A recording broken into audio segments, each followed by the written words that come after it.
we have some members that are on Zoom as well. All right.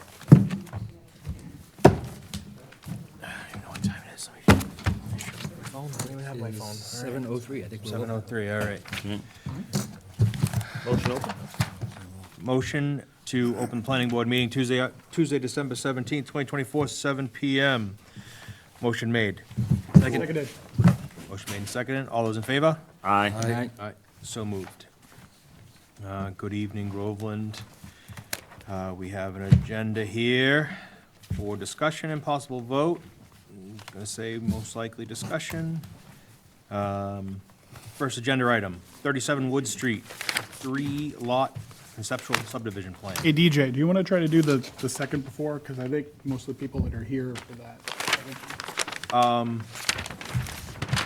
That could extend, so I Okay, don't think that's 37 fine. should be, it's just a conceptual plan, so we can look at it and,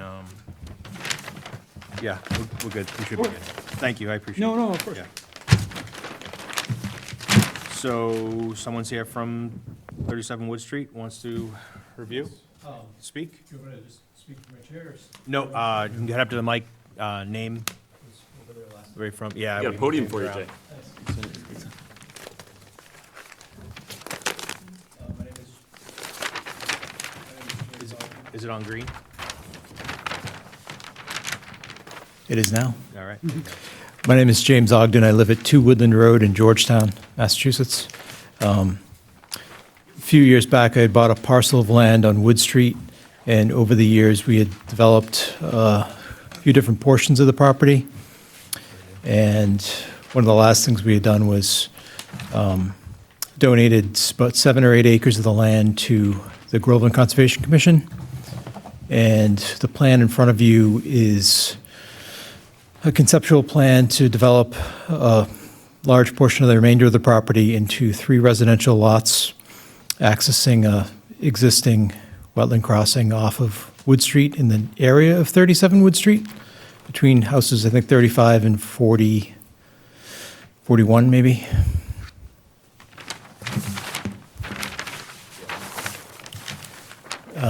With me tonight is Philip Henry from CSD, who designed the plan. Trying to remember what else I'm supposed to tell you guys about it. Do you have any questions about what you're taking a look at, or? I do. It's kind of conceptually designed to be a common driveway. I know over the years, there's been some versions of a common driveway bylaw that was passed at town meeting, and the implementation of it has been a little bit difficult. Kind of the way it was written requires the common driveway to be encompassed in the entirety of the area of the lots it served. Initially, I think 3-4 years ago, I had presented a plan for a similar area on Wood Street, and the feedback we had gotten at the time was that it could be designed as somewhat of a paper street, as what's shown there, constructed to the standards outlined in the common driveway bylaw.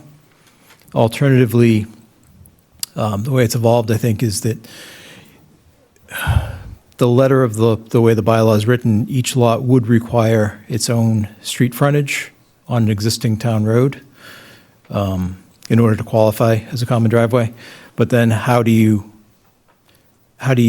incorporate the common driveway into only the lot that it's being served, or that's being served by it? The bylaw seemed to be a little convoluted, and we've been at a bit of a loss as to how to implement it into a design.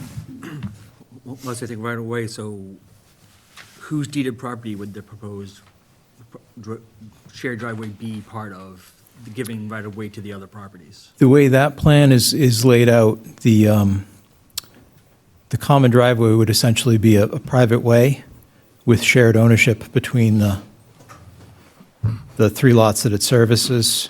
It's usually done through like a homeowners association, so there are some pretty clear responsibilities as far as who's paying to plow it and maintain it. And it's a legal kind of entity that's established to maintain ownership and control over the private way.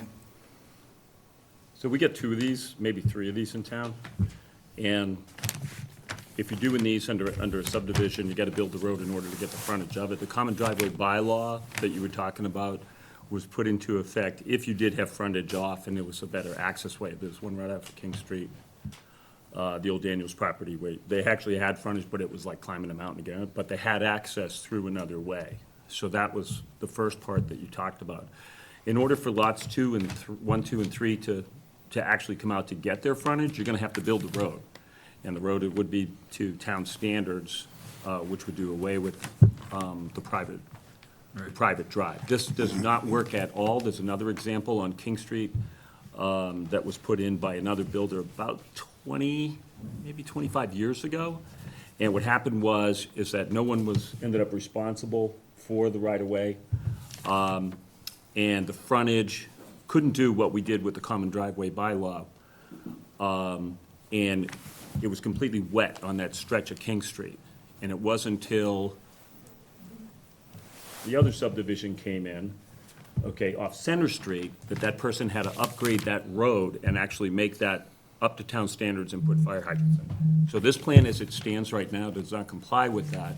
The common driveway bylaw wouldn't apply here because you still have to derive frontage. And the way I see this plan anyway, unless you get another look at this, there is no frontage off an existing right-of-way.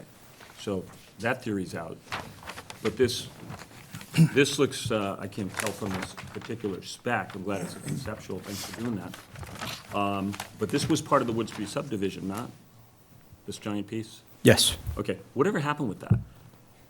If you're referring to the 27-lot Yeah, CSD plan that was proposed, I think, in 2005, before I was involved with the property. Yeah. Through the Who previous owned it owners. after that? 'Cause it was Iris, right? Yeah, It was- it was Charles. Charles Ayres, Ayres. yeah. Iris that was developing it. Right. With the Webster family owning Right. the property. Yeah. I bought the property directly from the Webster family, Okay, so did you buy the whole parcel? all 45 acres. Yes. Okay, 45? Yes. Okay, and then what's on the back side of this? Where's that all going?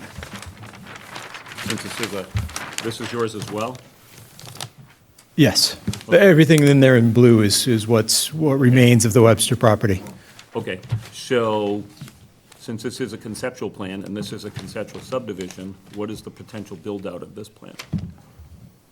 Because I see it that this is where this came in and Yeah, property was up here and another farmer was down here. the little segment that you're pointing to there is a conceptual access to the Christmas tree farmland.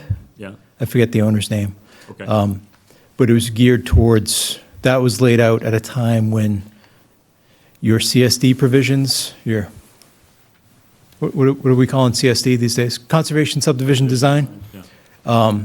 That site was originally approved for 27 lots through a CSD plan.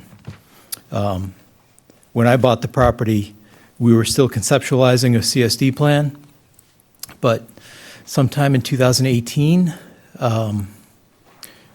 the town voted to require CSD plans to have sewer service to them in order to be permittable.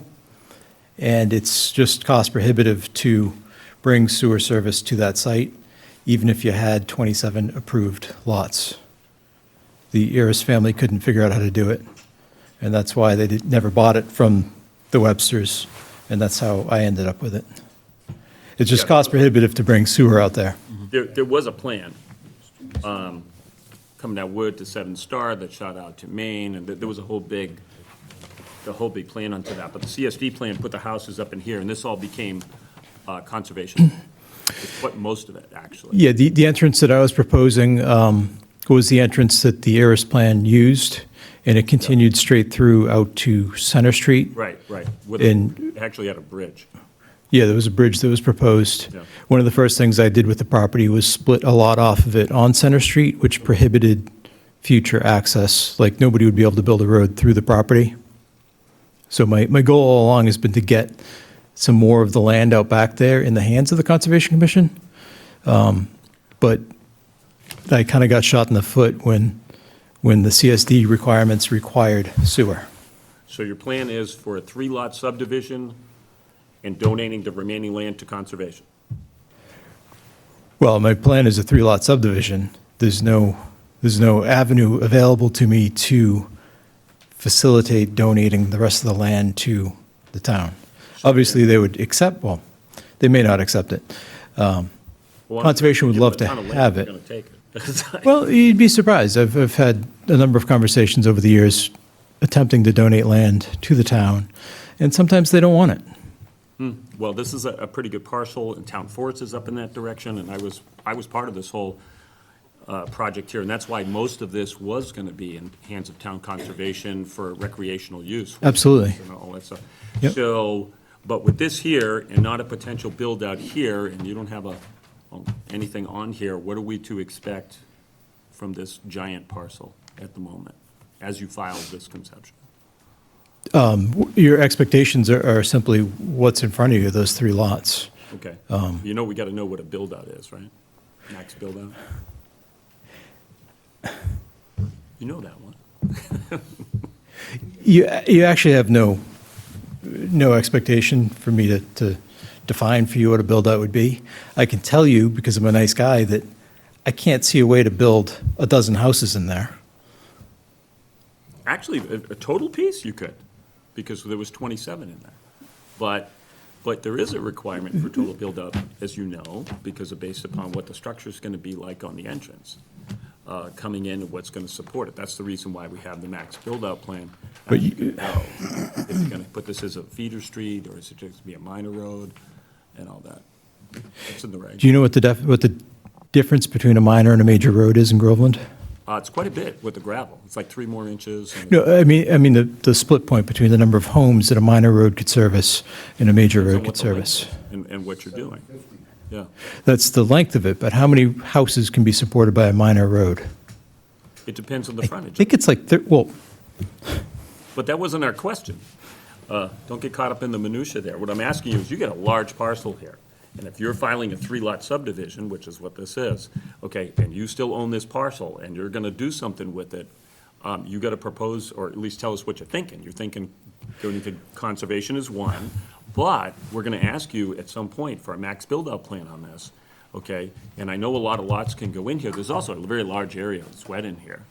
And that's why they had to build a bridge, there's turtles, there's all kinds of stuff back here, so I get that. Do I see more development than 3? Yes. Knowing you? Absolutely. So, but I'd like to know what that is. would you be interested in buying the property? I can give a pitch for the town of Groveland. Would you be interested in swapping positions with me here? If the town of and Groveland saying- listened to me off Center Street, when I told them to buy the property for 300,000 instead of 3.5 million, okay, we'd probably have a few less ticked-off residents in the town. But they didn't listen to me, or other members of the board at the time, in case you wondered how that happened, by the way. But anyway, I don't want to waste everybody's time on this, but you know, we got to think about that one. We're going to have some answers on it. So, just to be clear, 2016, 8 years ago, I bought the property. You've signed every plan carving land off of that piece of property, right? Yeah, most likely, yeah. So now, we have a conceptual plan Right. to put 3 lots on the remaining land. Right. And we're here conceivably in a position to donate a large portion of the remaining land to conservation. Like that. We're sort of asking for guidance to maybe illustrate an avenue to facilitate that. Which is? We're asking you for guidance on how to facilitate that. 3-lot subdivision. Okay, bring it in. If you think you want to request waivers, follow the regs, ask for waivers, the board will vote on it. Okay, are you asking for a private way for 3 lots? So now I think we're back to where we started. Yeah. You have a private way in front of you that's laid out using the waivers that are somewhat established in the common driveway provisions. But they're not. They're not, because none of these lots have frontage off a built right-of-way. So I was gonna just bringing it back here a little bit. So I Yeah. think based on the proposed 3-lot plan we have conceptually in front of us now, I think the major issue we're seeing is the frontage issue. If you had frontage, you could go 3 A&Rs, but you don't have it, so you have to build it. And the only way to build it is through the subdivision control law, unless you had another way out, which had frontage further down Wood Street, which you do not. And what I think he's saying is you might as well do a max build-out if you're gonna come in with a subdivision. The max build-out still isn't gonna do it. A max build-out plan would do it. The max build-out was 27 lots in a CSD plan that required sewer to come up through Nichols Remember, Village. That was 27 half-acre lots, if I remember correctly. It absolutely was. We condensed them to get most of the land into the conservation. take a spade In every fact, we time. used up very little. I don't think it matters what he does with the land. No, it's just that you gotta come in with something. You just say, I'm donating it. I'm gonna put 5 more lots on it. Throw a cartoon sketch. I don't think it's, you know what? I think what he's saying is he doesn't know what he's gonna do with this until he Yeah, tries to say buy that. more land next to it. Then you do a list, possibilities, but it is required under the law that you have to submit that. But anyway, you still don't have frontage to come in with So, the yeah. subdivision. Perhaps maybe I could provide some clarity here. My name is Phil Henry with Civil Design Group. Our office is at North Andover. So Jay and I met with town staff about a month or so ago, and we've been working on a concept plan for a few years now, believe it or not. So we're here before you to get some feedback on a conceptual plan that you have in front of you. So let me explain. Let me try and be as transparent as possible and as frank as possible. We understand that the max build for that lot would yield more than 3 lots. Jay would like to build a 3-lot development, whether we'll call it subdivision or development, but building a shared driveway, a roadway. Let me explain. Because we were following the shared driveway regulation. So what you have before you is one of 2 things that we can look at. It's a subdivision, because we are creating 3 lots by using a right-of-way. So the right-of-way geometrically conforms to the subdivision standards as it relates to roadway length. So you'll notice that the cul-de-sac right-of-way is max 750 feet, which creates the 3 lots, 200 feet of frontage, 40,000 square feet of lot area in the R2, provided you have duplexes, or 30,000 and 150, depending how you look at it.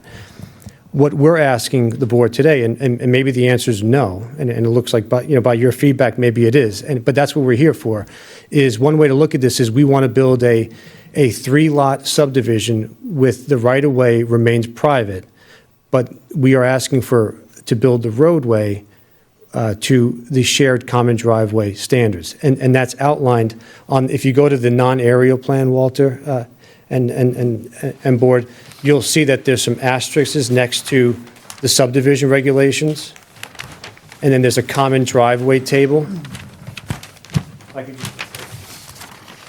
is the zoning information, subdivision and common driveway. There are no asterisks in the subdivision standard. Again, that's why this is conceptual. We're here to gain some feedback from the board.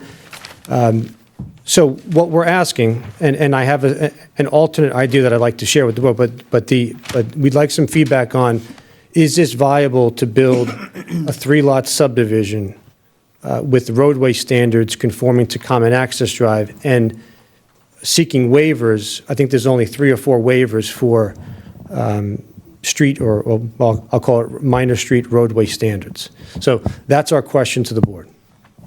You can't get frontage unless you're on a way or public way. Which that plan has. We are creating, with all due respect, we are creating frontage by creating a 750-foot right-of-way. Okay, that I agree. Yeah, Okay, accepted by the town. okay? Okay, so, but what you're trying to do here is you're trying to get away with building a street, which I know is a lot of money. Okay, and we're talking hundreds of thousands of dollars. What's it a foot nowadays for a road? I'd say $1,000 a foot. Okay, so you're That's looking probably a at. $900,000 road. Yeah. So that's what you're looking at, and then you want to come in and put it on paper, but you don't want to build it, and you want frontage off it. No, N-O. I don't know why you don't understand that. No. You should know better. No, about but, this with the no, regulation. but we're not showing, we are, on that plan, we are showing a common driveway. Yeah, but So that's exactly what we're asking for. We're asking, what's the likelihood of seeking approval of a subdivision for 3 lots? So Right. Jay's not being egregious in looking for a common driveway road to serve 15 lots, knowing that plan, that lot can yield, say, 27 lots. So we want to keep it as a 3-lot subdivision which is the max lots that a common driveway can serve. So what, in full transparency, the reason why it's a 3-lot subdivision, because he doesn't want to build a subdivision road. He wants to build a common driveway. But you are building. a But you are subdivision. building a subdivision road, it's 750 feet long. Well, we're providing a 750-foot right-of-way. Okay, no. Okay. This is not a game, a shell game. Thou shalt build thy road before thy get its frontage. Is that clear? You cannot do a paper game here. Okay, the common driveway bylaw, and I'll tell you, it failed right up here on Marion Avenue, right behind us, okay? Because we had a problem because it was a private way and one guy blocked it and couldn't get access to the other guy. That was one of them. Another one was was the ones I mentioned on King Street, and instead of putting a paved HUD application of bituminous, the guy put crushed bituminous down, okay? And nobody could afford it and it wasn't plowed. Another one is Savory Lane, that's a private lane, Yeah. okay? And that stuff was developed in. Okay, so what you're trying to do is not build a road to put the money into your own pocket, which you're not going to do, because when these residents come in here, they're gonna have the same problem. Well, I don't wanna plow it. Why doesn't the town plow it? Savory Lane has been trying to get us to accept that road, I think, for a decade now, and we said no. So if you want frontage, thou shalt build thy road to town standards. Is that clear? This is no way to dance around this and screw the town and the potential future homeowners of Groveland that say, why can't I get my road plowed? And this guy who wasn't here during this process, or this guy, and then he says, well, I want my driveway plowed, and how come you won't take my trash? Well, no, you're on a private road. Well, why did you accept a private road? So the developer could save $900,000. That's why, no, we're not. So just to be clear, a private road is and never would be accepted by the town. Right. Once it's accepted by the town, it becomes a public road. Correct. So what in other I'm words, proposing is retaining private ownership. road, Jay. Excuse me. I Make sat it a very road. quietly while you spoke. I'm sorry? I sat very quietly while you spoke. Okay. Could you pay me the same courtesy? I can, if you're speaking logic. You know better. You have to build it and accept it. Yet you continue. Mr. Chairman? So yes, all right, enough. Common driveway standards, they say right here. You have a common driveway here that is a length of 750 feet? No, it maxes out at 500 feet, which is per the common driveway standards. See what I mean?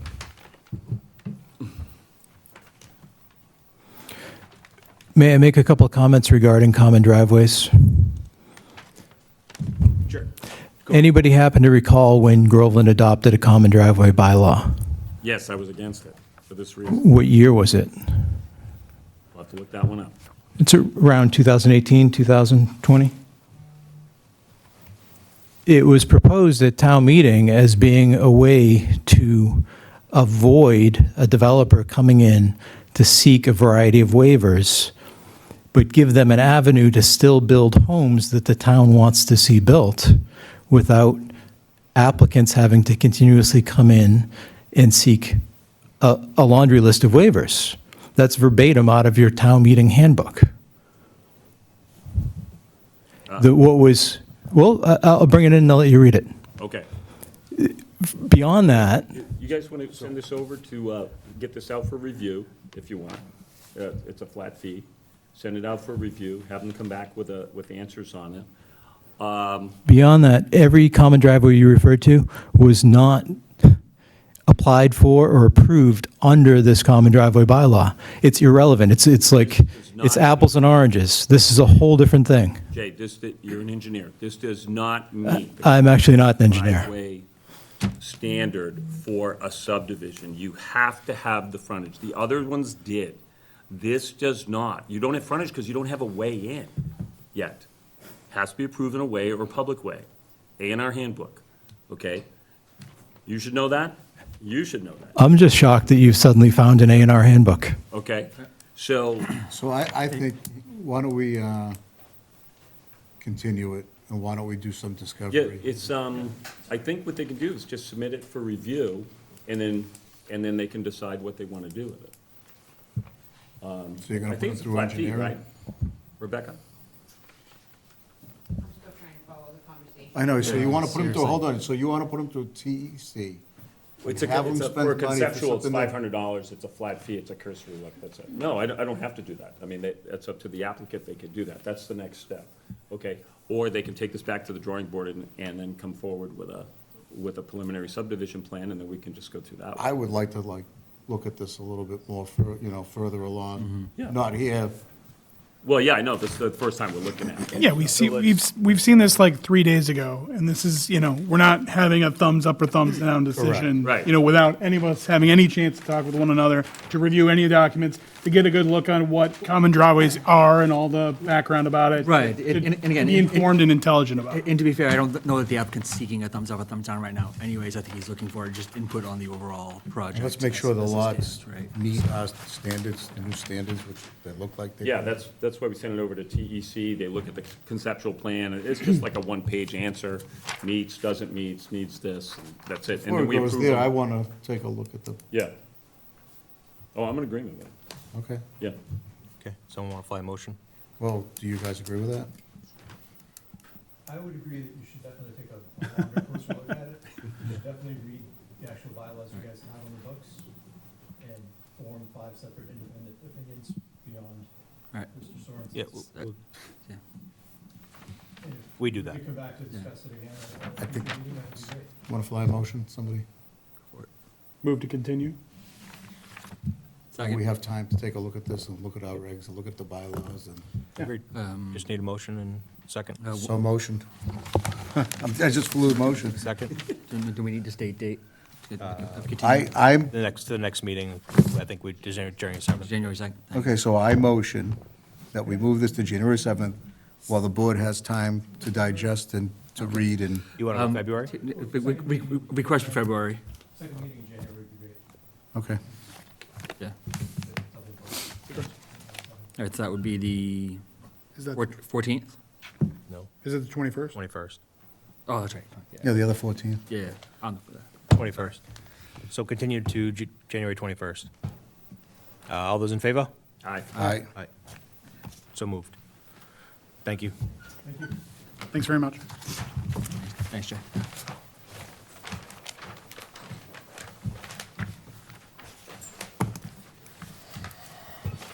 Okay.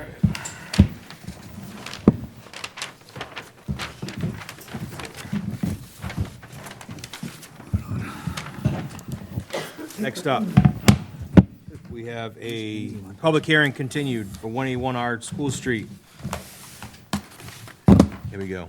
A hearing in accordance with Mass General Law, Chapter 41, Section 81T, the Town of Groveland Subdivision Rules and Regulations, and Article 14 of Groveland General Bylaws, to hear the application of Groveland Redevelopment LLC, care of Louis Minucci, Jr., 231 Sutton Street, Suite 1B, North Andover, Mass. 01845. Requesting approval of a 6-lot subdivision, definitive subdivision plan labeled 181R School Street, Groveland, Massachusetts, and associated stormwater management and land disturbance permit. The site is located as a residential 2 zoning district. The proposed subdivision is located at 181R School Street, Groveland, Mass. 01834, assesses map 34, parcel 13. What is the wish of the board? Open a public hearing. So motion. Seconded. All those in favor? Aye. So moved. All right. Applicant is here. Did you have something that you wanted to?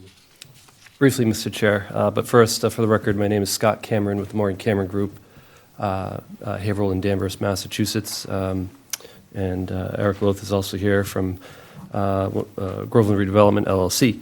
Thanks for having us again. I was hoping just to do a quick recap from our last meeting. We had TEC here, and they presented. We went back and forth with some questions about their review and that process. And then we went into the plans, and I don't know, I do have it plugged in. It's not popping up on the TV, but I guess we can go forward. You had left us with a small punch list of items to complete, which we did. We did go out to, you asked us to go out to Sunset Circle and have a look at that road, just as a good example, mainly look at the street lighting. We also got a good feel for it, and I think we're pretty darn close. We did end up adding in 3 street lights And we also touched base with Groveland Municipal Light Department. So they provided us with the light pole specification that they put in, and also with instructions that once we're at that phase, we submit the plans to them, they design it, and they put all the lights in. So they basically do all that on their own. Actually, if you want to flip to sheet L1, it's probably the best one. Sunset Circle was missing a light at the end of the cul-de-sac. Yeah, I believe, I think we saw one in there where we had the plans too. We put 3 on the plans, which I can walk through. They also put the hydrant in front of somebody's driveway. On that one? Yeah. So if we keep panning down to L1, I think it was actually in the driveway. doesn't sound like you can get a car through that. But Yeah, it was a little close. Things They happen. moved it. They moved it. So when we get to that plan, I'll keep talking while we're scrolling down to that. It should be on, it's the very last sheet, sheet 13. We also provided you with a document entitled Homeowners Association and Trust Draft. Okay, you had asked us to prepare a document that would start to spell out how we would tether the lots to stormwater management obligations, both on the lots and in the common areas. Yep, there we go. This document also included with it an operation and maintenance plan, which you had, but we updated it, the long-term plan for the stormwater systems. So we included that document for your review. This would, of course, this wouldn't get finalized until they have homeowners. It would have to go through legal reviews and things like that to make sure everything is good.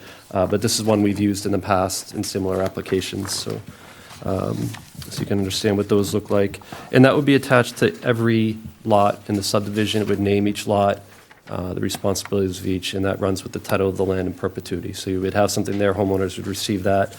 Even on sales, if a home is sold in the future, it still carries through. It doesn't get lost in a file cabinet that moves away with the prior owner. We also, we hadn't received Can a I letter. stop you for 1 second on this? Because I had a question about one part of that document. It's in the whereases. Let's see, right before the now therefore under it's, In the middle. yeah, you see the whereas pursuant to the decision? The part says private individual stormwater management systems will be constructed. Who's constructing them? You guys. The developer is constructing Okay, them. I would Yep. want that to be clearer because it was ambiguous to me anyway.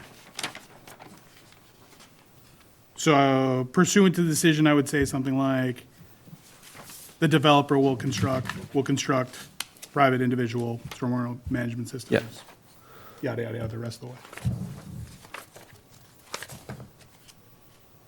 Just to resolve the ambiguity. Yep, we can make any, so what I typically recommend with this document is, again, we're way early to have this vetted to the level it needs to be, and typically what we will do is, we will see on a decision, I don't want to be presumptuous, but on a decision document, we would see a condition that upon submission of, bless you, the, let's say, prior to the issuance of the first occupancy permit, we have to provide this to you. We're happy to even come to a meeting and vet it. We can provide it to staff and whatever, but there's a trigger where we have to get this into you, and that's No, I usually understand. for a It's sale. just when we see something and we want to flag it, I Yep. don't want to forget about it and, muff it when we're looking at 100 other things. Yep.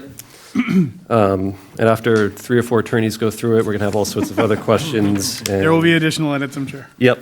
But I'll circle that here, just in the construction statement. I appreciate See it. that. It just stood out to me is all. Yep. And the same would apply with the operation and maintenance plan. So I did include what we're putting together at this phase, which is the permitting phase. It includes the design site plan, so there's a key. It includes the checklist that an inspector would take with them. This would also get updated along with the roadway as-built, because we want this to reflect constructed conditions, not proposed conditions. So we always have another shake at this too, and that would be together with the homeowner's document. Or if, when the road would go for public acceptance, we'd also include it that, it would be done by them, but it would go with that phase.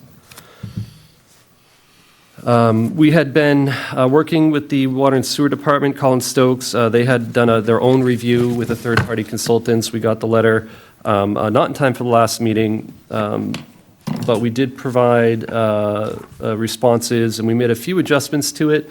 Its utility, we lengthened some gravity sewer, we shortened some force main sewer, we updated calculations, but those documents back into them. And they're ultimately going to oversee and have say on the water and sewer construction, to make sure it's meeting their standards. So we had good comfort level with the status of that. So we provided the response to the Water and Sewer Department. On this plan, I did want to point out, and I'll commute with the microphone. So we did include 3 lights, and yep. So we have one near the intersection. This was intentional. It's where the street sign is, and it's also where there's a hydrant. So we want to make sure there was light on both of those features, as they're important for emergency protection and just people finding the road. We had one midways, kind of between these 2 dwellings, but set off, but on this side of the road.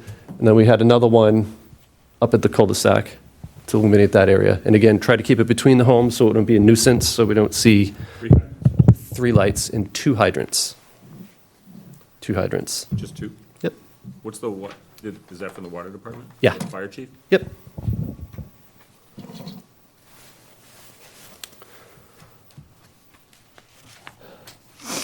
So we did include those, and again, we did touch base with the Groveland Municipal Light, and they asked us to include language that they will put in all the lights. They'll do the design, they'll put them in. Developer pays for them, of course, but that's part of their job. And then the other thing, I just want to note, just updates to the plans, and something we observed at Sunset Circle. We saw that they had vertical granite in some areas and then slope granite curb, but all granite. We went back to the regulations. We see that slope granite curb is an option, so we did a similar thing with the road. We did update slope granite. We still have vertical granite at the entrance to the site, so on School Street, and then coming down, the rest of it would be slope granite, so all granite, and that meets the regulations, so we want to make that update. And otherwise, I think that was it. We had a relatively small punch list of things to do from the last meeting. Did you talk to the abutter on that first lot? We didn't connect with the abutter. I think we're open to whatever happens with that property. If if it goes to them, if it goes, I think Eric spoke last meeting that they're perfectly fine. It's excess land is what it boils down to. Okay. So a lot of times we'll combine those with adjacent lots. And what did you determine on the sidewalks? Sidewalks on one side per the code. So we come across the street, we rebuild everything at the street. At the intersection, there's an existing curb cut that would get rebuilt because it's in, the existing curb cut is, Is there a sidewalk on that side of yes. School Street? Yes. You're going to connect it, right? Yeah, yep, so it connects across. And then the crosswalk, people at home can't see it as well, but because I'm pointing at the projection, but the crosswalk here to get to Parker is here, so we don't impact that at all. So you have a continuous route across, and then there would be a crosswalk here and up on that side. So just to be clear, the sidewalk goes all the way around the cul-de-sac and comes all the way back up. No, it's just on one side of the street. Is there a waiver for that? Nope, it doesn't require a waiver. It does, because sidewalks are all the way around the cul-de-sac, especially where there's a street on a main street where there is. So did you request a waiver for that? It was my understanding it didn't require a waiver. Nobody is, we flagged that, we went through TEC review. It does. To our understanding, it's not a waiver. Sidewalks are all the way around, particularly on a main, that's a state highway, where there's sidewalks on both sides. Wally, do you have a site for that? Do Waiver, put a waiver in. you have a site for that, a citation? Because I was looking for that. Yeah, we're gonna dig that one out. That came out of the town survey. And one of the reasons, like on King Street, where we went with some of the candy canes on it was because there's no connecting sidewalk. But you're on a state highway. That's not a state highway. School Street, Not 97, a state highway. we just call it 97? It's a state numbered route, but it's. State numbered route. I stand corrected, state numbered route. So, yes, Yeah, sidewalks 113 should is be a on both state highway. sides. Well, we can look into it. Okay. 113, I think, is a state highway. We'll follow up. Yeah, and if not, you gotta just Plowed by the request a waiver. state. Yeah, we can, I think TEC already gave comment on that too, so I think, I think that was, yeah. yeah, I think that was a couple of meetings ago. Yeah. It's our understanding that we don't need a waiver, so we haven't requested one. You would have the cuts for a crosswalk on the opposite side where there would be no sidewalk, you'd be able to get up access for handicap. Across the frontage? Across, Y- yeah. Yes, yep, there's a curb ramp down across the frontage and then a curb ramp back up along School Street. And then, I was pointing out, there's an existing crosswalk that brings across to Parker, and it looks like it was just a sidewalk built for Parker, because there's no sidewalk on that side of School Street, other than that little section. But we don't impact that. Where is the water main on 97? Is it on your side or is it across the street? It is, I just want to be precise. That is illustrated on sheet C7. And the water main is, so it is on the northbound side, so just past the lane line close to the center. So it's just off the double yellow center line on the opposite side. And the sewer is on our side of the street. So when they pull their street opening permits, that usually comes with a traffic management, for the street closing, that would be reviewed by the police department, et cetera. Okay. And just so we're clear, if you're gonna put a sidewalk on halfway, you do need to request a waiver. I don't know how you missed that one. That's pretty standard, if the board will vote on it, but you do need to request it. Okay, I'm happy to request it if we need it. I didn't see that in review, and nobody's brought it up to me, so. I didn't It's see it in the well known. review from TEC. Yeah. Yeah. I don't remember that. Reviewed it, Bill was sitting right here, and Didn't that come back to was, the TEC review It, part of it it. doesn't matter. So, I was here when we put the sidewalks in. There's a reason why they go onto both sides. There are reasons why we grant the waiver on the candy canes, because it was a sidewalk going nowhere. This is basically what it was. Well, However, where let's there's a get chapter sidewalk and on the verse on it, side, so that we're 100% clear. And then we What's can, that? let's get chapter and verse on it, so we're 100% I clear. think that the absence of a sidewalk in mention of a candy cane, okay, is clear that a sidewalk is required on both sides. So common sense. I mean, again, comes I just want to into look at the play. document that says this is required, and then they need to request a waiver to. Request of anything that's a waiver that they're requesting to go other than the subdivision control law. So if you wanna put this in, okay, because it's always been that way under common sense, you have to, especially where we have a sidewalk on a main street, that you connect to it. Okay, so this is common sense. If you wanna put a chapter and verse that thou shalt request thy waiver if you're gonna put a candy cane in, No, we have an obligation to follow the rules that we have, that the town has. We We have an can't, obligation we can't, to we, serve we're, the ar- residents. we're arbitrary and capricious if we're just making up stuff. no, we're not. We're not arbitrary and capricious. So let's I have, think his point is just, we need to see that in language, that's all. Yeah, Just in general, it's not because I said so. We're not doing stuff because I said so. I mean, I think just in general, I think Yeah. if we're gonna request a waiver, if there's nothing in writing I don't stating think we one way or should the other. request a waiver. I think we actually should put the sidewalk on both sides. But if he wants a waiver, the board will vote it in.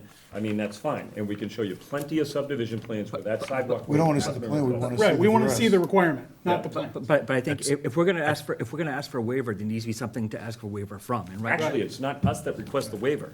It's him. Yeah, but they have to That's not the have something point. to request a waiver too. But as far as TEC They're requesting a waiver for putting sidewalks on right, all the way. but as far as TEC comes back, they've said that they don't need a waiver Right. for anything. We'll look CC in, hasn't been here very we'll look into it. We'll look into that. yeah, thank you. I was gonna, through the chair, I was gonna say, should we just pull up the section here? So we can just read it. I can read it. Sidewalk shall be constructed on one side of the roadway in a subdivision of 10 or less homes. We are 6, or if we're talking homes, maximum of 8, because of the potential for two-family homes, lots. Sidewalks shall be constructed on both sides of the roadway in a subdivision of 11 or more homes. And then it talks about the waiver, but, so we would be a 10 or less, and it says one side of the roadway. Unless So this you're on is- Main Street with sidewalks. That's I don't see, 70-4.9, right? So yes, that's, okay. yep. Thank you. We'll look at. We'll look at it.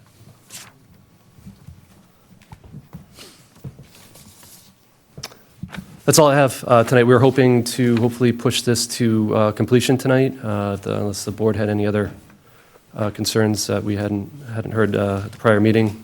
I'm very appreciative of the process with the board, the review consultants and staff in helping us through this process. I think we have a better product now than when we started with the preliminary plan a long time ago, and certainly even from the beginning of this application for the definitive subdivision. So through the chair, thank you, and happy to answer any other questions you guys have. I've got one on the Exhibit A that you provided. On that diagram, it says some of the structures are maintained by the town. Can you just walk me through that real quick?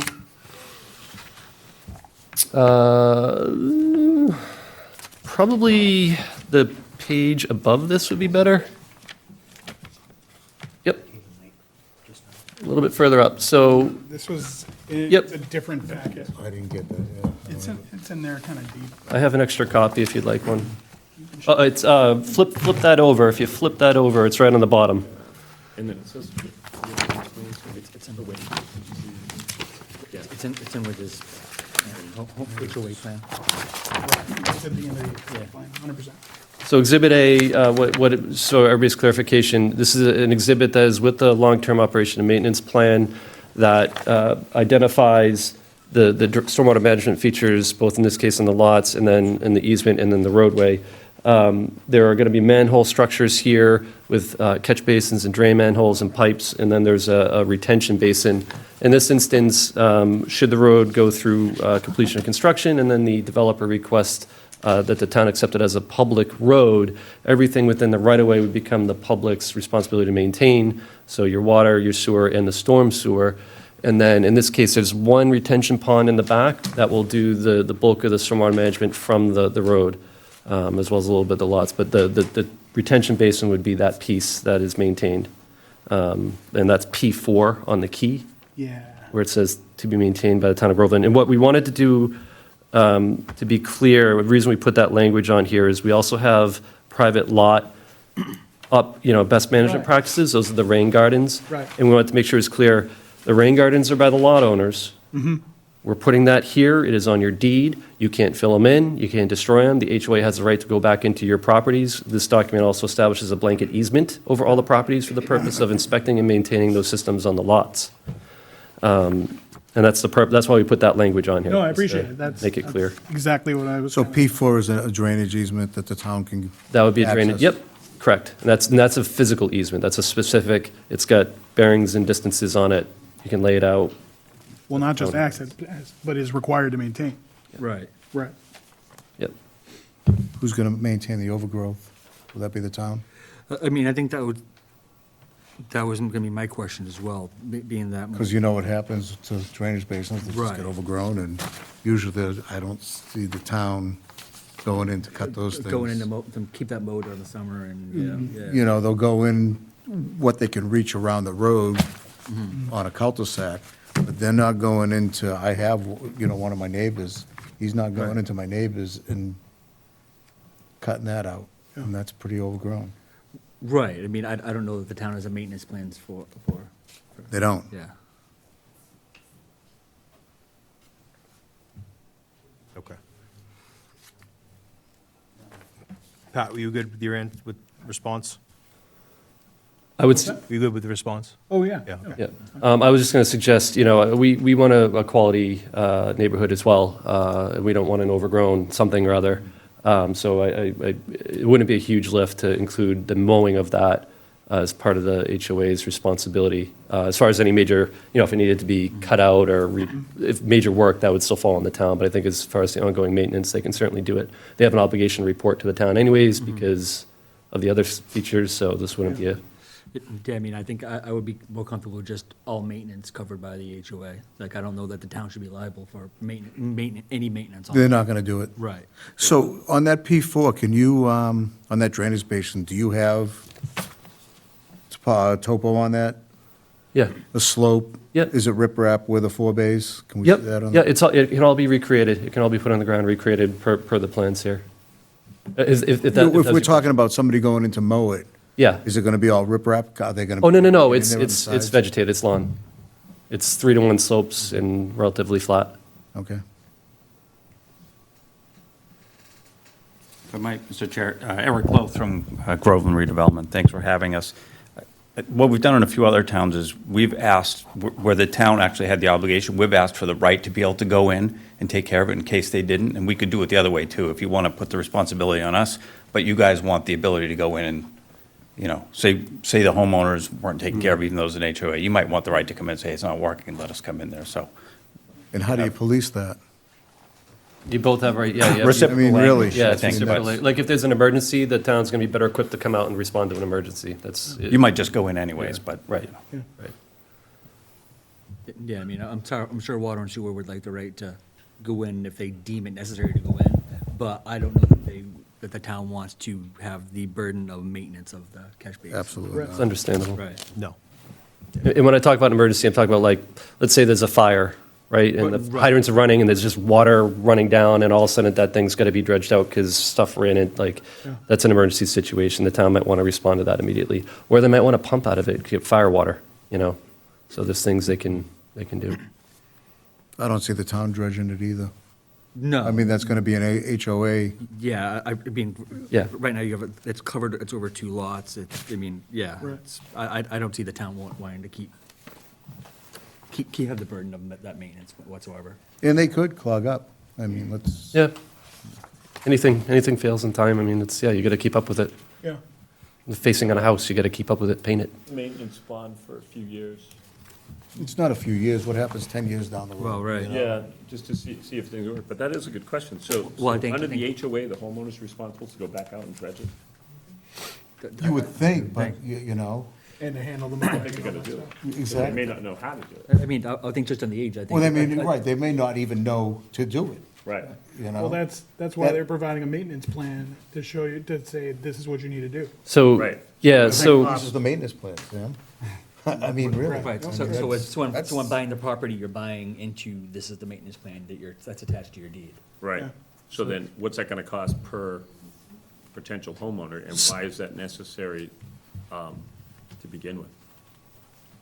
well, again, through the chair, to respond to that, so what this document establishes is, you know, it's becoming the new norm. You're going to find these on most new construction projects anywhere, or subdivisions. We see these in most communities where the HOA has responsibilities, and honestly, most communities don't take on what we're talking about. They put that on the HOA. The town will maintain the sewer, the water, the pipes for the drainage, like the physical infrastructure, they'll take care of that, no problem. But when it comes to mowing and, like, if that needs to be dredged out, that usually falls on the HOA. This document also includes obligations by the HOA to submit a once annual report to the town that proves that they are following their maintenance obligations of it. You know, we do these for the developer now on some of their other projects. It is becoming more normal. This shouldn't be, you know, somebody could be surprised by it, but it's no different than requirements to if you have a septic system, you gotta, you know, get that inspected every so often or pumped out every so That'll often. back up into your house, you know what I mean? Well, this will, yeah, they could have problems here if Well, they don't not only- maintain it, Not only could they have problems here, they could have problems in other places. right? Right. You know, where it's been expressed, I just want to make sure that Yeah, this is a big piece of this puzzle, yeah. this infiltration basin. Yeah, we got to collectively work to make sure this is known, and I think we have all these mechanisms in place right here. And at the end of the day, it comes down to making sure the reports are filed and making sure that, you know, if the report doesn't go in, it's like not paying a tax bill. You're going to get a notice from somebody, a letter from somebody, or a call. You know, you didn't submit your annual report. What's the status of that? What happened? But what happened, you know, what do you do if you don't get what do you shut down the subdivision? I would mean, how do defer you to the police it? town on how to police it. Yeah, I mean, I see all sorts of stuff. Can't go to your house, where do you get the report? You know? Well, they can't how shut, do you- they can't do that, No, but. that's my point. I Yeah. mean, So, It's a staffing thing like anything else. I mean, we are dealing with stormwater everywhere. It's very common. And we have a land disturbance permit here as part of this application too, and this falls under that too. The EPA is mandating this. This is all correct. I'm coming just down thinking- through EPA to state thinking to local. 5 to 10 years down the road, Mm-hmm. when the problems happen. Right. And then no one's gonna take responsibility for it, and the homeowner doesn't know that they're on the hook. And then we have- $20,000 that they didn't sign up for. And we've got They 8 didn't do the residents subdivision or does- at a and planning, because somebody hold on, wanted well, to- we got 8, Right. we got 8 residents sitting at a planning board meeting wondering what to do now. Right. Yeah. Again, And we've had it before. I mean, this is, yeah, and to be honest, right now, my concern isn't the actual property owners, my concern is the surrounding property owners. Right. correct, and that's. Which is, right here, we get a lot of input coming from the crowd I'd like to hear from. Yeah, I will say that I live in a subdivision that was completed about 20 years ago. It's in North Andover. It's 26 houses. And we do have an HOA, and there are drainage structures and so forth. And I would say, when all the people moved in, the new people bought the house the first time, everybody understood It's about $500 a year that we pay, but there's some mowing and some watering. There's a little more common space than this. But everybody's reasonably cognizant of the fact that if we don't get in there every year or two, this could be a problem. It could back up, and you see it, running across your yard. So, like I said, when everybody moved in, they knew. As houses started to turn over, it was incumbent upon an HOA, when we have an annual meeting, to tell all the new people that moved in, hey, you know that thing in your backyard? If you see somebody out there, or you see trees growing up, then we gotta get in there, cut that out, and clean it out. So I think it's been a little bit of education, but I would say if I walked down the street and knocked the doors, probably 3/4 of the people would say, oh, yeah, I get it, I pay $500 a year, yeah. So I don't think anybody has How many complete- people aren't willing to pay or let you on out of 26? There's probably 1 or 2 people that every year they don't pay until 9, 12 months go by, and it's like, what are you gonna do? In Florida, if somebody doesn't pay their condo fees or HOA fees, you can attach their house. You can't do that in Massachusetts, nor would we want to. I think most people are pretty good about it, and I think this would probably be cheaper than that because it's not as much Yeah. common area. But it's to everybody's benefit, like, hey, you want this backing up in your yard, coming into your house, so everybody has to buy into it a little bit, but I don't know, at least in my experience, I've seen it work, and. So in North Andover, when's the last time they turned over a house over there in your lot subdivision? Well, houses have turned over, one sold 2-3 months ago. What did it sell for? I don't have the page. $1.2 million, I think? Yeah. What are these gonna go for? $1.2 million? He's gonna go for $1.2 million. Do you have a topography page that shows, the way everything flows? This is the one, the grading plan? Yeah, Yep. I can't read, it's not big enough. They're pulling it up on the board over there. Yep. The numbers from the end of the cul-de-sac to the back of the detention pond. Yep. It's all at Just say one, you're at 108 here, and then you're. it's all at you're 102 84. there. So what is it? It's all 84, it's all level. It's flat. So it's flat. So we're tilting it up to make the cul-de-sac itself. Like if that overflows, it's gonna, it does have an overflow spillway, but the cul-de-sac itself and the front yards acts as a catchment for it. So if there's problems with the catch basins, if whatever, the cul-de-sac catches it. So there's nothing, so we are bringing the grade back up to pitch it back towards the street. So that's kind of essentially a berm in the back? with Yep. The numbers back there? Yep. They're raising or they're lowering? Yep, so this here, we have spot grades along the back here, and we have directional arrows to show how we want it graded on the lots. So we have all this information on here, so we don't have, from the curb line here, everything just sloping back to the backyard. It's pitching back to the street. That number to the back number? Yeah, so that's the high point, and What's the it's number? 83.9. Go to all the way to the back towards. This is 76. So it's a downward slope. So it's a downward slope. That, yeah, so from this point back, that slopes, from the rest of everything here, it goes this way. And this is a fraction of the area that slopes down there now. The entire property slopes down there now. Right, so what's behind it? A tree buffer that we're protecting, and then the abutting lot. Isn't that the property line?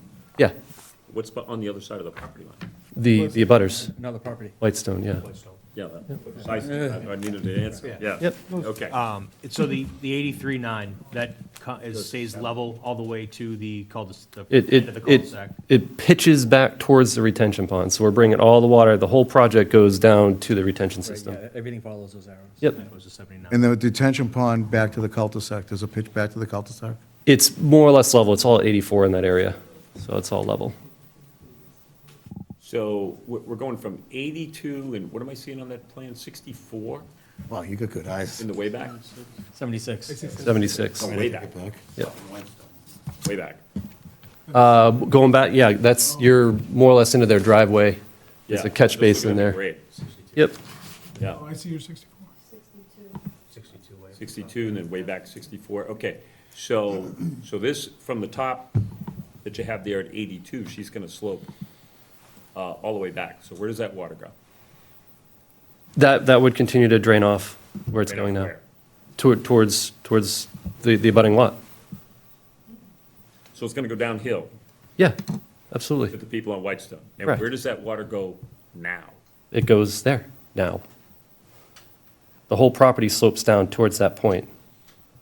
Okay, we're gonna get into some of the drainage here in a second, because We get a lot of the residents here that put some input on this. Okay, and that tree buffer zone, you mentioned, how big is that? 20 feet.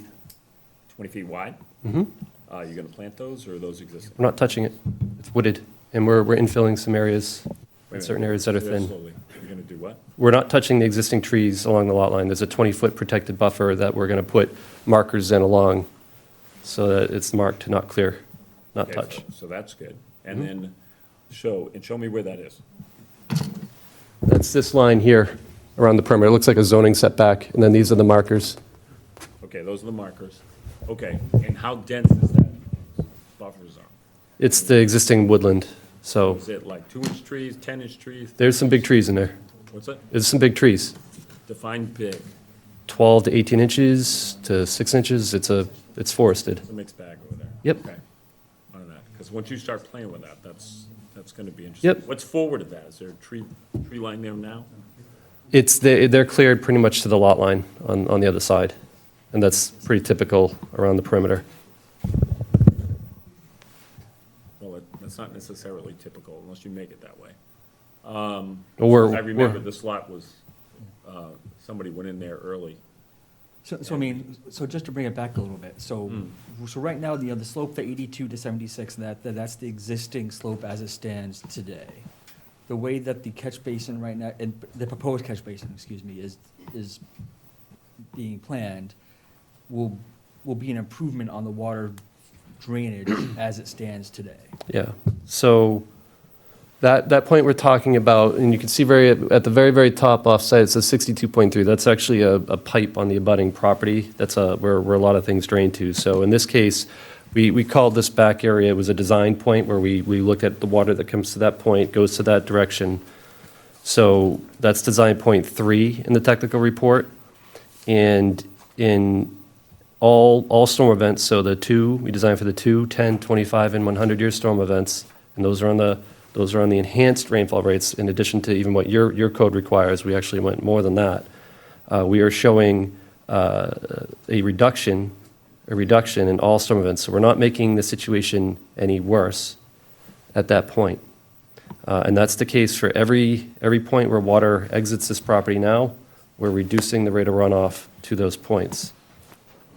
In addition to that, we also took another step to reduce volume. So flow rate is the standard that so the rate of flow is where you have flooding issues. It's not necessarily the volume. We don't typically measure volume. Rate, the intensity of that runoff is what that's where the flooding happens, because it backs up, the pipes can't handle it, the ground can't handle it. So volume will pass eventually. We know the volume is always going to make its way out to the ocean. But we took another step to look at volume as well, just to make sure there wasn't any concerns there. And again, in every case, we've reduced the volume of water going off the property. So And that was the contention of the TEC folks as well. Exactly. Right? right. Yeah. Yes, and that's what they reviewed, and they spoke to that at the last meeting. And that's where I said at the last meeting as well, my expectation is that these are the numbers we've calculated, which have all sorts of factors of safety built into it. I would expect the situation, if there are any concerns about water, it is much improved once this is done, because we're holding it all on the property, and we're letting it slowly get into the ground. I just want to point out that we don't have the means probably to handle catch basins on other people's property. Right. Just the enforcement has to be there. The rate that you factored, is that pre-development or after with So we look at homes with Yep. water systems and everything else? So the factors of safety we build in, one, obviously, we just have the baseline calculations that they have us use rainfall intensities and factors that are, they call it extreme precipitation rates. That's what we're using today. 20 years ago, we were using rates that were 40% less than what we're using in 2024, right? In addition to that, we look at the existing ground condition we assume to be a very good wooded condition, which means highly absorbent of water, which means less water is going to run off, so it's conservative. So we factor that in. You do have options to do. It's a poor surface, which has more runoff. It's, We use 0 to 100, where 100 is glass, fully impervious, and 0 would be air, just it pours through. So we use these rates, for looking at the existing condition, and just to give you a sense of it, the average, we come up with an average, kind of getting into the weeds now. You didn't ask this one, to get into the weeds a little bit. But we use an average, it's called a curve number, or a percentage of, like, the porosity of the soil in the land. So in our existing condition, we are looking at we're looking in like the 61s, the 55s, down in that area is where so it's very, very permeable, it allows a lot of water. When we design the lots, that number goes way up. So we assume, we factor in the house footprint, the driveway footprint, obviously the road and all the infrastructure. We also say that any other land on these lots, so the rest of the lot itself, 25% of that is going to be covered in something impervious, like patios or pools or whatever, like sheds. So we bake all that into the equation as well. So the numbers that we're looking at for the finished lots, you'll see numbers you'll still see some of the wooded conditions because we left that, but you'll see 98s for your roofs and driveways. You'll see, I'm just trying to get the information in front of me. I'm kind of cheating a little bit. You'll see in the 70s and 80s for the lawns and the yards. So, that percentage goes way up, and how we manage that, that's where we put in the stormwater management systems. That's your retention pond. In this case, we spread it out, so we made each lot responsible for their own stormwater management as well. So we have the rain gardens, and that's why we have to put those measures in. That's to recalibrate the difference from turning the land from woods to developed lots. And again, there's a lot of factors of safety built into it. TEC spoke to that at the last meeting. And we have a clean report back from them.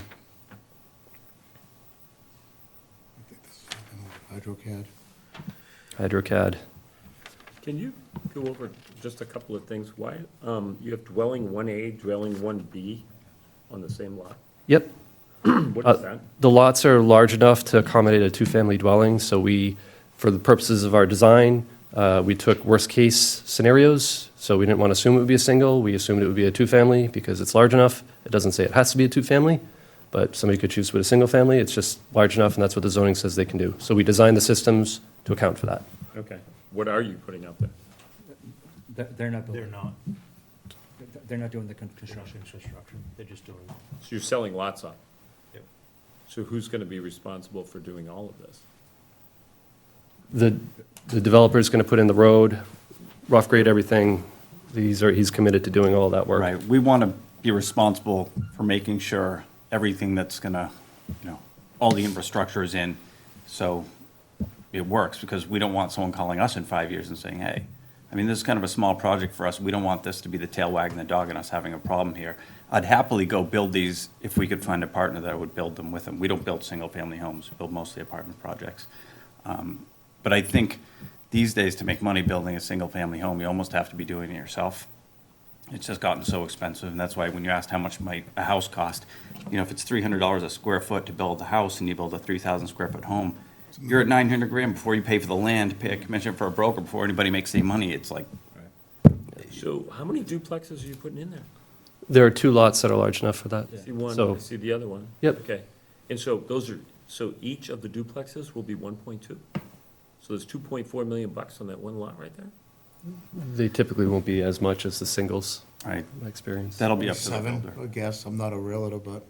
But that has nothing to do. Right, it has nothing to do with that. Yeah. No, that has nothing to do with it. It's a nice variety. I'm just concerned about the concept that we're dumping a lot of responsibility on future homeowners that may be first-time buyers that don't even know how to use a lawnmower yet. And now we're dumping all this other stuff on them because you guys are gonna cut and run, okay, and dumping all the water on everybody's property. I So. don't think they're gonna cut and run, and with the way TEC put it, it's definitely better than, it's definitely an improvement, Yeah. right? Well, I just wanted to point out understand. the fact that infiltration basin has to be maintained. Right. Not every year, but it just can't be over. No, I got that. It's just like the HOA and everything else. That's a lot to put on a very small subdivision. Throwing a couple of duplexes. Now you got sidewalks on one side you're proposing, going out to a main state-numbered road, okay? Got some interesting concerns on this, but I'd love to hear from the residents in here who wrote a lot of letters. One of them, one or two of them, is Linda here? Is it Linda? Yes. Okay. Start throwing this out to hear from the people. I think So- we'll do some other stuff with TTC later. Yeah, I'd like to limit to new discussion. Yeah, so the one thing, Wally, is we have heard a lot from the first meeting we had. Yeah. A lot of public. We got all new response as letters well. here. We do have some new letters. So I'll address it now. You had spoke about trying to get this going tonight. That is wishful thinking. It's not gonna, we have a lot to do before we pass anything. We still are waiting on a TEC response from the last updates that we just got. From my notes, we still have to address all the public response questions that we have a list of. I have a follow-up list of everything that has been asked. We need to make sure that we answer those publicly. We have to have a board discussion. We still haven't had anything amongst ourselves publicly. This has only been a public hearing so far. We still need to look at the waivers, stipulations around the waivers. And then we, again, after we go through all that, we'll have to look at the maintenance bond and plan, thing like that, to make sure that that's all in the up and up. So just to be aware, it's still a process that has to be followed. And yes, Wally, the public is definitely a part of it, because we did get more letters. And there's some great points, right? So things need to be accounted for, and I had said to you guys from the beginning, my personal, I would like for you to be able to do the whole thing. Obviously, you just stated why, right? Because then we know it's controlled, because if we have an individual builder and individual lots, we don't know what's to happen, right? Your rate is based off of what you anticipate someone to build a home, but it could be something different. I guess to that point, the developer is on the hook until the town accepts the road. And so there's that mechanism, that milestone, so that would include the provisions in the land disturbance permit, which does extend onto the lots. So he's on the hook. So if he's bringing in a builder, they're going to have to make sure that that builder is following the rules, because he's going to get a call if they're not. Do you know who the developer is? I'm just wondering. We don't have a builder in mind yet, just we haven't gotten that far, but I will say, we've been in the same office on Sutton Street in North Andover for over 40 years. So we don't cut and run. We own almost everything we've ever built, going back 20, 30 years. We've built condominium projects, apartment projects in Newburyport, North Andover, and we typically put in as much quality as we can, because we're gonna hold them for a long time. So we built the Stop and Shop in North Andover 20-something years ago. We still own that. So we're long-term holders. We're not looking to, jam the lots in and get out of town. I mean, I've lived in the same house for 20 years. I grew up in North Andover. I've been there 50 years. People know where I live. I don't want a problem. I mean, I live in a subdivision that we built. So if we screwed it up, I'd be like, hey, my window's leaking. Come on over and fix it, So we're very careful. We're very selective about these things. So as much as nobody on the board wants a problem and nobody at Whitestone wants a problem, we don't either. We want to be good neighbors. We want to create a quality product. It's just, we haven't built a single-family subdivision for probably 20 years. We realized that if we weren't out there basically swinging the hammer ourselves, we just couldn't be efficient enough to get it done. And I know there are guys that do it and do a really good job, and that's who we're looking for. I do have a friend that's building in Middleton and building in Rowley, and he does a really nice product. That's the only guy I've talked to about this so far, but it's been preliminary because it's not approved yet, so. If we're lucky enough to get there, then. Yep, I appreciate that. Thank you. Thank you.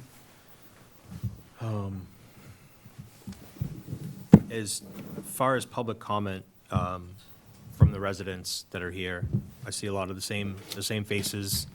We understand a lot of the same concerns. Are there anything new from what you heard tonight? Anything new that you would like to discuss? I don't want to continue this on and on and on. Like I said, we still have a lot to do and address all the things that you guys have brought to us. So that's not, there's nothing that's going to be accepted tonight for any reason. Like I said, TEC's coming back. We have some follow-ups on the sidewalks. We have waivers we have to look at, things like that. So does anyone want, because it's still public hearing and eventually the public hearing aspect of it will be closed out, and then we would go through our normal process. Is there anything that anyone had something different that wanted to say. And if you do, come on up, make, name, address, and, we'll just try to keep it to, 608 Alyssa Drive, Don Soini. I know not, I've brought up my, Whitestone's been there for many years, 20-something years, and I live there now, and I know privacy's not going to be an issue. I was hoping at least it could have been talked about, that maybe there's something they could have done for it. But I guess as far as the drainage part goes, nobody's explained how they could take away P1 that was put in the plans in the beginning to accommodate drainage that I believe would affect the Whitestone Village side, because that's where it was, that it's now not needed, and they're going to leave it as it is. They're going to call it a tree buffer zone, but that's what it is now. Where's that, if it was put in there for a purpose, well, and they took it away, was there a mistake made? Was it just not needed and it was a safety thing? I just don't understand how they can take something away that was for drainage, eliminate it, and say that's okay. So if somebody could explain that. yeah, I don't, if you can address, yeah, and, yeah, if you would like to speak to it. TEC's not here as well, so that's, again, another reason to get additional responses or questions for the. Sure. It's a good question. To start, no, it wasn't a mistake. We're in a review process of a design. We did an initial design. The approach we try to take is to spread the stormwater management around as much as possible. When we got to the first meeting, we did hear from the neighbor on the corner who expressed concerns about, not having a tree buffer and some privacy there for himself. So in trying to respect that, we put a tree buffer in around his lot, and he's cleared to the lot line too. So every abutter on the project has a protected wooded buffer, or we're infilling if there are no trees now. And that basin had always gone right back into the street, so it was catching some off-site runoff, putting it back into the street. We didn't change anything there. We just changed the design of the other basins in the development. So we made some of the rain gardens on the lots a little bigger. We made the retention pond at the end a little bit bigger. But as far as the mechanics of how it was all working, we didn't change any of that. And that's what TEC, the town's consultant, reviewed and spoke to at the last meeting. Okay, and as far as tree buffer zones, there are tree buffer zones that we put in, but usually we wait till the. So state regulations had nothing to do with it? In other words, it seemed like, because there was a state regulation there, that, okay, we have to figure out what to do. And we have to find another way around this now, because we can't have it there, because the state says you can't have an infiltration pond within 100 feet of a dwelling. And now it's, I don't know, I mean, I'm trying to hear with you, I'd rather This is hear all from built to TEC. Mass Stormwater regs. What's As that? far as TEC said, our town engineer approved this as far as Mass Stormwater regs. They followed what the regs are, the 100-year Water there. storm. So basically, there was an error in the beginning. It sounds like there was it sounds like they did a conceptual. Well, I mean, we're not here to speak on the. Right, but- On the Whitestone development process, we're to speak about. But those plans. as far as this is concerned, TEC has approved their stormwater management package. What, the changes that were made? Correct. Exactly. There was, Correct. I thought there was a mention of a basin being put in there last time. Instead of the infiltration thing. I think what is being referred to, there was a comment in the initial TEC review that talked about this retention pond that was up closer to School Street being above the dwelling on that lot. Now, we didn't put it above the dwelling. It was definitely close, and one could interpret it, okay, the water could go that way. Instead of going through a major undertaking to prove that the subsurface hydrology is going left or right, we just, because of the comments, it was easier just to take it out. So it. And make some additional changes on other parts of the Yeah, whole we system. changed. There's Right. still a catch basin there. There's still a structure to catch the water, because the abutting lot on School Street drains into this property. So we're still managing that water that's coming onto this property into catch basin, bringing it through the closed drainage. So we're managing the water that's coming onto this property, dealing with it on the property, and So it wasn't like you had something and then you removed it and then the system was not as good? Nope. Because this basin was removed, you sort of farmed out the efficacy of that into other parts of the plant? yeah, we, in fact, if anything, we added more, and that's what we're hoping to get out of this process. So, design has gotten better we've got multiple engineers, we've got residents with direct knowledge in the neighborhood, but your experience in the board, staff. We also added in, the berms around the perimeter where we're better managing the water, like in the backyards of the future homes. So we're making sure we're really clear, there's a berm here, we got to direct the water this way. So, and these were all concerns that we heard at that first meeting. And we do our best, but at the end of the day, we don't get it all until we get to this point, So that's why I appreciate this process. Question, so on P1, instead of going back to the original P1 that the gentleman had mentioned, that was where you have, I think it's on C6, the grading and drainage, where you have that AD, that's the, There's a drain there now. there's a drain, Yep. there's gonna be a drain there, Yep. there's just not a basin. There's not like a retention The pond. retention Yeah, pond. it's similar, there's similar basins or drain catchments on Whitestone's property too. You see catch basins in the yards, you see drain pipes there. It's the same thing. It would be a catch basin in the yard. We actually put an easement around There's that. just no retention There's no pond was pond. removed, there's still the Yep. drain that's there. Yep, so we wanted to put that land back towards keeping it as wooded.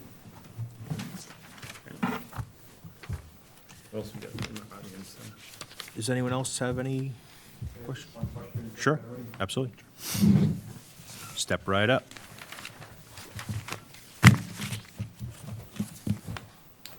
Joe Sherhovitz, 1103 Alyssa Drive. So my question is relative to the design with the pervious and impervious surfaces. And just don't recall all the hard surfaces, driveways, walkways, roadways, all of that. Is all of that considered a pervious surface or portions of it impervious? That was all. And TEC has approved that portion as well? Yes. Yep, again, a good question. That is a topic that came up at the last meeting. You were all concerned about pervious driveways. We heard it from abutters as well. So we took those out of the design. They're not in the plans anymore. We had designed everything assuming it was all impervious anyways. So again, we took a worst-case scenario. We put them on the plans to encourage it. We can still encourage it. It's just we took that off the plans. So it was raising too many concerns, so. So the current plan shows pervious or impervious? Impervious, just standard driveways. Thank Same as we started with a pervious sidewalk, and that's come off. We're doing a regular sidewalk. Anything else? Okay. Who's Linda again? I think Linda's on the Zoom and watched the. Oh, Linda's on comment, Zoom. Yeah. Okay. Yeah, I am. Thank you, guys. Just a couple things. I wanted to follow up on that question Linda, about. could you please state your full name and your address, please, for the record? Oh, sorry. Linda Tomaselli, 1007 Alyssa. Thank you. Just a quick follow-up on the comments around P1. I had commented earlier about that, and I hear the follow-up from an engineering perspective, but I was a little bit concerned that the comment says a building needs to be 100 feet away from an infiltration basin upslope of that building. And I just want to make sure that everybody involved here, including TEC, remembers the people downstream, including Whitestone, because the answer given to that point concerned only the people within the parcel. It didn't think about a possible Whitestone building nearby. But I'll just throw that out there and leave it there. Just a couple of other points. I've heard multiple comments that TEC fully approved of everything stormwater related. And that may prove to be true, but I'm not sure it's technically true now. Because if you remember back to the last meeting, I asked the TEC representative whether in fact he did agree with the statement that everything was no worse and in some cases better. And his answer was conditional. It was yes, if applicant's modeling is correct. I would like an opportunity and certainly encourage the board to probe further with TEC. I'm having a little difficulty understanding how the methodology, how the modeling itself wasn't assessed to make sure that, TEC is absolutely comfortable with that. And the only other. Well, Linda, if I might on that, just for clarification, I think what they're saying is that, they're making their judgment based on the modeling data put in front of them. And so they're saying, presuming that what's put in front of them is correct, that they're agreeing. Yeah, that's my Right. concern. Right, and Linda, I think your point is, she has a concern that TEC is relying on their numbers and not their own, verifying the numbers themselves. In the, Right, Yeah, in the it's not just- modeling of it. the modeling Right. of it, correct? The modeling. Yeah. Yeah, I mean, you have an underlying modeling or methodology that itself produces certain numbers, and you can then take a look at whether those numbers are being used correctly. But the underlying methodology is what's critical. I mean, I'm going to assume TEC checks the math, but, In the bylaws. right. Well, we can ask TEC Yeah. to evaluate Yeah. the modeling and have Right. a more Hold- direct answer. hold on. The- Then, if there's an ambiguity, we can resolve that. And we should. Go ahead, you had a statement. Yeah, through the chair, before this tail spins, it would be, TEC went through everything. This is a standard they didn't just assume that what we did is correct. That would be negligent on their part. They went through it all. What you're suggesting is that we don't have a final letter saying everything's good. The last letter we had some conditions on it that we talked about at the last meeting. I presume that was the final letter. I guess maybe there's another letter that's coming. Response from it, yeah. So I expect we'll see that, but you don't have to take my word for it. TEC, they do a lot of municipal review work. We see them everywhere. They're very thorough, so it's not a function, I think if we're wordsmithing what the engineer said, he gave a very engineering response Yep. to the question. We'll have them in here for a final. So, review. yeah. Yeah. Agreed. Yeah. And Linda, we'll also confirm with TEC that they confirm that modeling, Yeah. that it's not. Yeah, a- that would be great, Yep. because their response was pretty clear last meeting, and it was a definite if. The only other thing I want to say is I really appreciate the focus of the board tonight on the follow-up and policing aspect of all of this. It is even more critical, the further we get into this process. It won't just be 8 residents at the planning board meeting asking how did something happen. You've got all the downstream people at Whitestone and people on Ann Street who will essentially pay the price Yep. if something fails here. And submitting a report annually to the board doesn't answer the question, who reviews that report and assesses its current, its adequacy and where things stand? I just throw that out. I know there's not an answer right now. Thank you. You're welcome. Thank you. Appreciate the time. All right. With that, I think that's it. We can continue this, yeah, because we still have to hear back from TEC with their response. Can we, not to try, can we talk about next steps and try to plan out what the next couple of meetings look like? So we can prepare anything on our end, and Yep, absolutely. you can on yours as well, and staff, I'm sure, would appreciate some time. Yep. I'm just going to close public hearing first. No? Don't close public hearing? Okay. Continue. Continue. public Not if hearing. we're going Sorry. to talk about Sorry. next steps. Yeah. we can't- Thank you. Not if we're going to talk about next steps. Yeah, you need to get on the record. Yep. We do not have a signed continuance, so technically we need We to have that. continue to a set date and time. Otherwise, the planning board needs to make a determination this evening as to whether or not Right. they want to approve or deny. What's the drop dead date? So Today. Today. Today. They continue Yep. to today. So are you submitting a motion to a letter to continue? Yeah, let's figure out what the next, I guess, let's look forward at the next couple of meeting dates. I think I heard January 7 was the next I think one? our next is January 7th, And the 21st. and then the The 21st. 21st. Okay, so what are we looking to accomplish on the 7th? So, wait. Hey, back up a second. So this has got a drop dead date today. Right now, Yep. So- per the signed agreement with our office and the town clerk today Yep. is the last. Okay, so you need to submit a letter to the board requesting an extension. I would just throw 90 days out to the board where we vote accept to extend this to get off this deadline. Otherwise, the board's got to vote to up or down Tonight, tonight, and we're nowhere near ready for that. So are you prepared to do that? I want to understand what the next steps are. I think Eric would as well. And we're happy to map it out to cover those next steps. And we can grant an extension on the time. I think, is that the form Yep. I see over there under your hand? I think what the applicant is looking for is to see what our agenda would be as we go through it to get a timeline, whether it's, if we just do 90 days, when's the next meeting going to be, what we're going to talk about, to Well, see a I think timeline. the applicant first has got to submit a request to the board to extend. I just threw 90 days out because that's a standard one, whether it takes 90 days or not.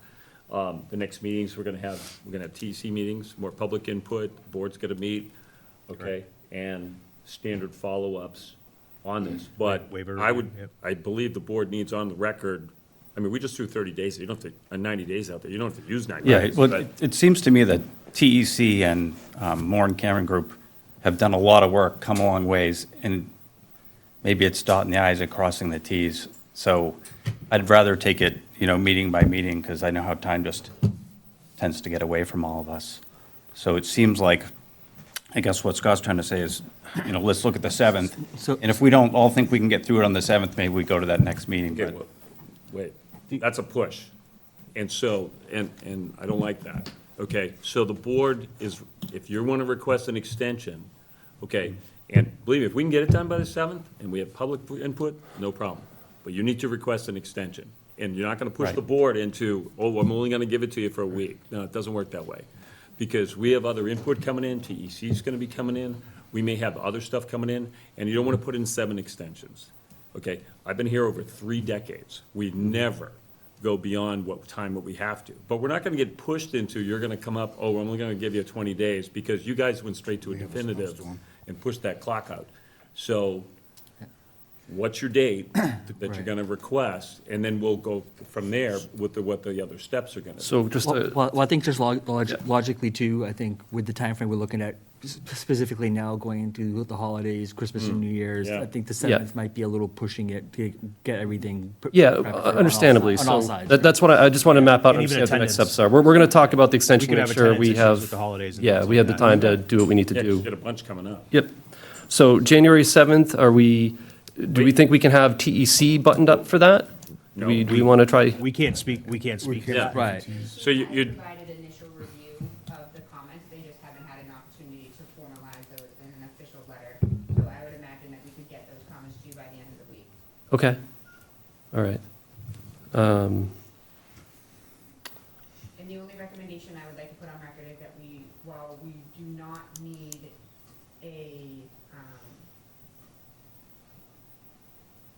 we have a stormwater special permit. Yep. And that's going to require 4 of the 5 members.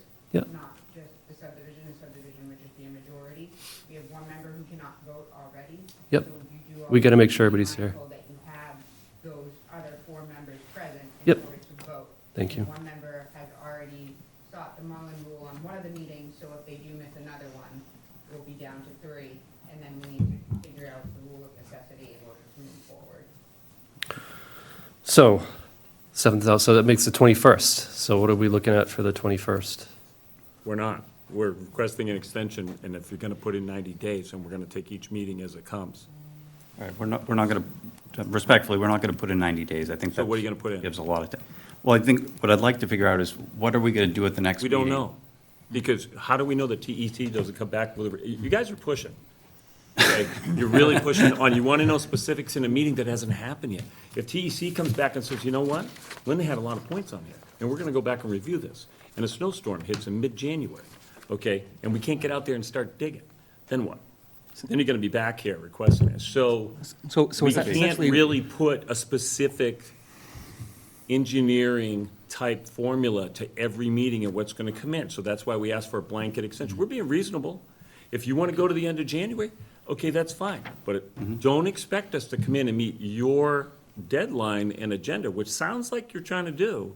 Okay, we will meet what's good for the town, because we work for the town people and all the residents here. We don't work for you guys. What are the? Well, I think what we like to do, generally speaking, we publish our agendas a few days before the actual meeting date. Knowing that we have a lot of issues still to button up, I think we'd like to see is to not have it be every meeting be And that's another Reasonable enough. So- either so vote to what- reject or extend. Yeah, so what are the February dates Well, like? and we also don't want to set all the bullet items for every meeting agenda a Yeah. month before that meeting. We meet every the second and first and third. First and third. First and third. So if I'm just off the top of my head, thinking if we're lucky with TEC response and then additional public response in one meeting, that would be maybe the 7th if that happens. Then we have discussions amongst the board as another meeting. Then we have the waiver review with stipulations as another meeting. And then we have to go into the HOA with the bond, maintenance bond, plan like that. I'm thinking at least 4. So all of a sudden, 90 days Thank you. feels like a very That would be- reasonable. If I If put things together if we like don't that, get the blizzard, and I get it, it's what, yeah, I get it, perfect, that's that would what, be- that's helpful, that's how I so. kinda- Yeah. Thinking the 21st, we push it out to here, we have 4 meetings.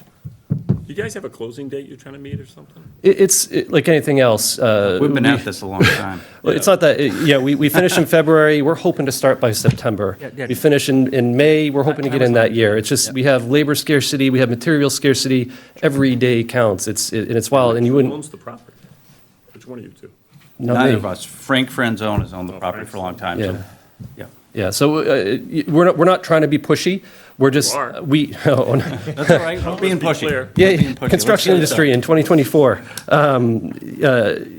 I'm a planner, I want to be prepared. So this No, is very understood. helpful to understand the dates, so. Thank you. So are you okay with the Yeah, 21st, we do that? All right, so we're thinking Friday, the 21st of February. That gives us 4 meetings to pick away at things. What you just mapped out, if we get to a point, we get blizzards or whatever, and things are stalling, we'll go out again. It's best to push it to the end of the month, because if there is paperwork that's missing. Yep, So just round it to the end of the month, the 28th, I believe that. no yeah, Groundhog yeah, Day this February year? 20th, February 28th. February 28th, okay. That's a good, okay. reasonable. It gives an extra week again, blizzards, Right, power we have that outages, snap, I got it's it. Just with paperwork. Yep, Rebecca, is this town staff comfortable with the end of February? Yep, so to clarify, the extension agreement will state that it will extend to February 21st, Yep. 2025.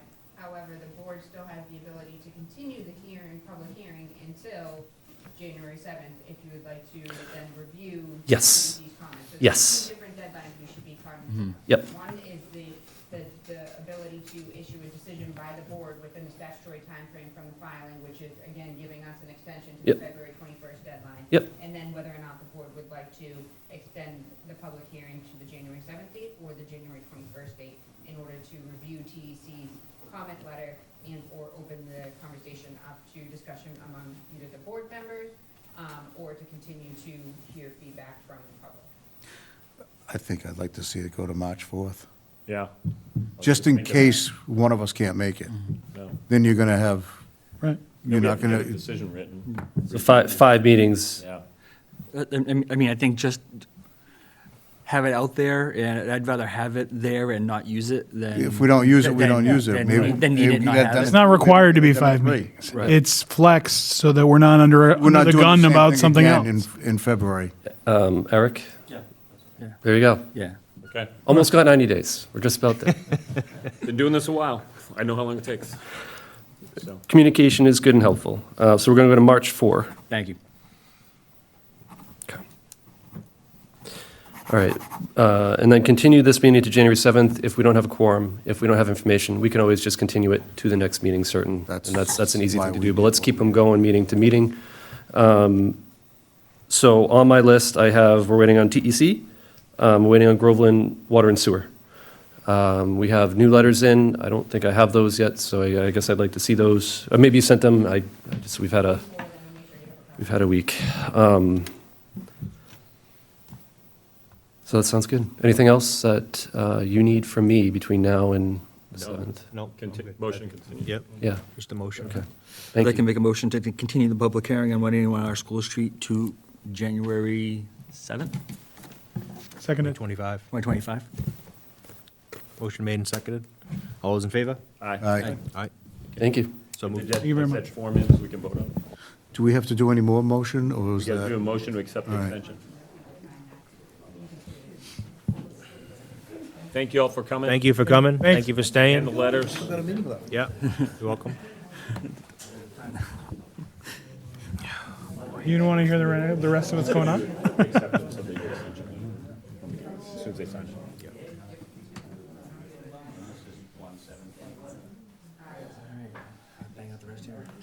That's it, or We'll see. Meetings, update. Just keeping your eye open, it's good. Oh, God. Oh, dear. You get out of the building first. That would be we can't do that, that would be a quorum. The cameras are. Right. All right, Mr. Chair. we cleared out. Okay. Everyone is cleared. Thank you. You're welcome. do we have that letter to vote on it? The extension? Okay, so motion to accept the extension to, what was it? Do we need to? I don't know we need to, right? We always did, yeah. To March 4th? March Thank you, 4th. thank you. Yeah, thank you, sir. You too. Merry Christmas. Happy New Year. Second. All those in favor? Motion made and seconded to accept the extension To March 4th. to March 4th. March 4th. Aye. Aye. So moved. Okay. Meeting minutes, approval of November 19th, 2024 meeting minutes. Mr. Chair, there's also, the need to approve the October 19th meeting minutes. They were not listed on the agenda, but they were included in your packet that was distributed. So I didn't read. I read them, they were fantastic. Sure everyone read through them? They were perfect. Just did. Beautiful minutes. Awesome. The best. I'd like to make a motion to Oh, approve the, was it October 19th? October 15th? October 15th and November 19th, 2024 minutes? Second. Motion made and seconded to approve meeting minutes for October 15th and November 19th. 19. Aye. Aye. All those in favor? Aye. Aye. So moved. Town planner update. I just have two to alert the board that we have our next 3A zoning workshop scheduled for January 30th, 2025. I'll provide the board a more detailed update on the location time, as it'll be here at 6:30. But I will share the flyer with you, so it would be nice. I know that the chairman attended the last workshop. I thought it was extremely informative, and there was a lot of healthy debate and healthy conversation. So we want to continue that conversation, and the planning board will be hearing the proposed zoning changes to go before town meeting in April. And then the other update is semi-related, but not necessarily related to planning, but we, being the select board, did issue a trash and recycling survey that would put out to the residents in regards to the recent recommendations made by the Trash and Recycling Committee for the cart sizes and the program moving forward. That is available on our social media pages as well as our website. So we just obviously want to make that plug to make sure that residents are completing that survey so that we can have accurate data so that we can make sure that we're accommodating everyone's needs accordingly. And that's all I got. What, the survey about how many barrels we should have, things like that? The survey is about the recommendation to put forward a 35-gallon trash tote and then a 96-gallon recycling tote. And that they're trying to understand the needs of each household of whether or not that would be sufficient, whether or not what their current Just trash, pick up my trash. part size is, their current recycling size, whether or not it's full, whether or not it's not always full, do they compost, and other types of waste management like questions, just to get a feel as to what people are currently doing and whether or not what's being proposed would be sufficient. And what time is the zoning workshop on the I 30th? believe it's 6:30. 6:30? But I will send out the flyer to you with all of the information, and if you could pass that. I'll text the board when I find out. That would be great. All right, appreciate you. They had a great website, too. They that do. They The project website's really. could have looked through, informative. yeah. There's a lot of maps and other things that Yep. are helpful. Okay. Anything else? That was town planner update. Yes. Any other items not reasonable anticipated at time of posting? The only other thing is to just let the board know that on the January 7th meeting, we will have some other items up for discussion. There will be a special permit and a site plan approval for SD Park, and there will also be an A&R application for King Street that will be before the board. What number King Street? 102 King Street. Where is that? Oh, is that for That's right sale? next to Katy Lane. Oh, right in the corner there? Is that a conceptual, or is that a? It's an A&R submittal. It's not a subdivision or anything like that. Was that an existing house there already? There is.